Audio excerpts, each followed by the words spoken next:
Good morning, students.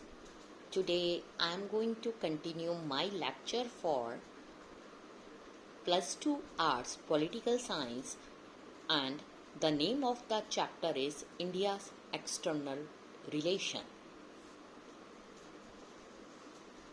We have discussed about Bangladesh War 1971. After that, you know that there was a agreement signing between Indira Gandhi and Zulfikar Bhutto on 3rd July 1972. That is known as Shimla Agreement. But a decisive victory in the war led to national jubilation.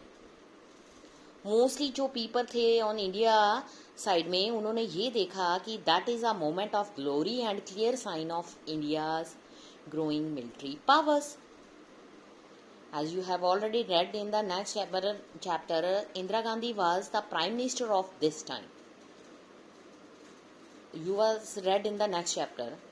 She had already won the Lok Sabha elections in 1971. उसके बाद क्या हुआ? हर personal popularity soared further after 1971 war. After the war क्या हुआ? जो assembly elections थी most of the state में उनको करवाया गया, जिसके कारण मेजॉरिटी जो थी कांग्रेस पार्टी की बहुत सारी स्टेट्स में उनको वो विनिंग हो गई. इंडिया के पास जो रिसोर्सेज थे वो लिमिटेड थे, फिर भी इंडिया ने इनिशिएटेड डेवलपमेंट करी डेवलपमेंट प्लानिंग के अकॉर्डिंग. जो हमारे कन्फ्लिक्ट्स थे with the neighbours drilled the 5-year plans. जो स्कार्स रिसोर्सेज थे वह diverted to the defence sector, specially अगर हम बात करें after 1962, as India had to embark on a military modernization drive. जो डिपार्टमेंट था डिफेंस प्रोडक्शन उसको इस्टेब्लिश किया गया इन नवंबर 1962, और जो डिपार्टमेंट ऑफ डिफेंस सप्लाई उसको इस्टेब्लिश किया गया इन नवंबर 1965. थर्ड प्लान जो हमारी कंट्री में आफ्टर इंडिपेंडेंस स्टार्ट हुआ था वो शुरू हुआ 1961 से लेके 66 तक, और वो इफेक्टेड हुआ. It was followed by 3 annual plans and 4th plan could be initiated only in 1969. जो इंडिया का डिफेंस एक्सपेंडिचर था वो लड़ाइयों के बाद बहुत ज़्यादा इंक्रीज हो गया. एक हम और वार की बात करेंगे, कारगिल कन्फ्रंटेशन 1999. बहुत सारे पॉइंट्स जो थे इंडिया साइड के LOC in the Mushkoh, Dras, Kaksar and Batalik areas, उसको बहुत सारी फोर्सेस ने ऑक्युपाइड कर लिया जो कि मुजाहिदीन की फोर्सेस थी. सस्पेक्टिंग इन्वॉल्वमेंट जो थी पाकिस्तानी आर्मी की तरफ से मानी जा रही थी.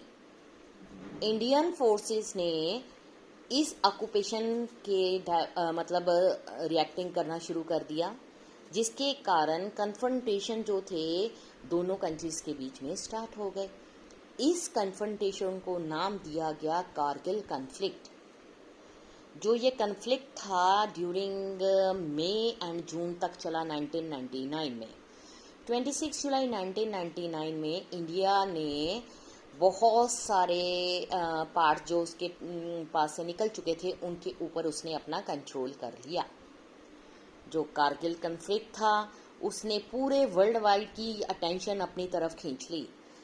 That only 1 year prior to that both India and Pakistan had attained nuclear capability. जो ये कन्फ्लिक्ट था सिर्फ कन्फाइंड था to the Kargil region. Pakistan में जो ये कन्फ्लिक्ट था has been the source of major controversy. ये भी अलेज किया गया कि लेटर इसको अलेज कर दिया गया कि प्राइम मिनिस्टर जो पाकिस्तान है उसको डाक में रखा आर्मी चीफ ने। इस कन्फ्लिक्ट के एकदम बाद जो गवर्नमेंट ऑफ पाकिस्तान था उसको आर्मी ने थ्रोन आउट कर दिया और आर्मी चीफ था जनरल परवेज मुशर्रफ। उसने डेमोक्रेटिक गवर्नमेंट को फिनिश कर दिया और वहां पर पाकिस्तान में डिक्टेटरशिप स्टार्ट करवा दी। अब यहाँ पर हमारा स्टार्ट होगा इंडियाज न्यूक्लियर पॉलिसी। एक और मेजर डेवलपमेंट है इस पीरियड में, वो था फर्स्ट न्यूक्लियर एक्सप्लोजन जिसको इंडिया ने अंडरटेक किया इन मई 1974। नेहरू जी ने हमेशा ही साइंस और टेक्नोलॉजी में ज़्यादा फेथ रखा था और वो ये चाहते थे कि जल्दी से जल्दी मॉडर्नाइजेशन और टेक्नोलॉजी को इंडिया में डेवलप किया जाए। इसके लिए बहुत सारे न्यूक्लियर प्रोग्राम जो थे इनिशिएटेड हुए इन लेट 1940 में और वो गाइडेंस थी होमी जे भाभा।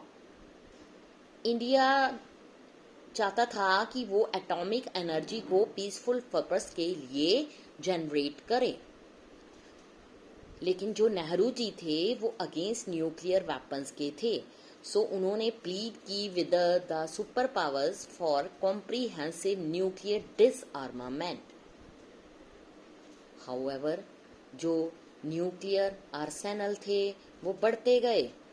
जब कम्युनिस्ट चाइना पार्टी ने कंडक्ट किया न्यूक्लियर टेस्ट इन 1964 में 5 nuclear powers US, USSR, UK, France, China, उस टाइम जो ताइवान था चाइना को रिप्रेजेंट कर रहा था।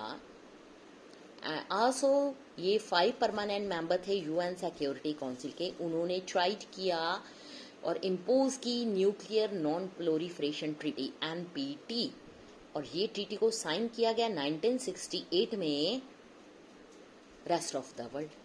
India always considered the NPT as discriminatory. So इसलिए इस इंडिया ने रिफ्यूज कर दिया और इसके ऊपर साइन नहीं किए। जब इंडिया ने अपना फर्स्ट न्यूक्लियर टेस्ट कंडक्ट किया इसको उसने टर्म दी as a peaceful explosion. India ने ये भी आर्ग्यू किया कि it was committed to the policy of using nuclear power only by the peaceful purpose। तो इसलिए अगर उन्होंने न्यूक्लियर वेपन्स बनाए या न्यूक्लियर टेस्ट कंडक्ट किए only for the peaceful purpose, not for major reason of wars. So Pandit Jawaharlal Nehru ने ये decide किया न्यूक्लियर टेस्ट वो कंडक्ट करेंगे बट किसी तरह का वो इन न्यूक्लियर वेपन्स को सिर्फ पीसफुल पर्पस के लिए यूज करेंगे, लड़ाई के लिए नहीं। ये टॉपिक यहीं तक खत्म है। नेक्स्ट फिर हम कल स्टार्ट करेंगे। Thank you students.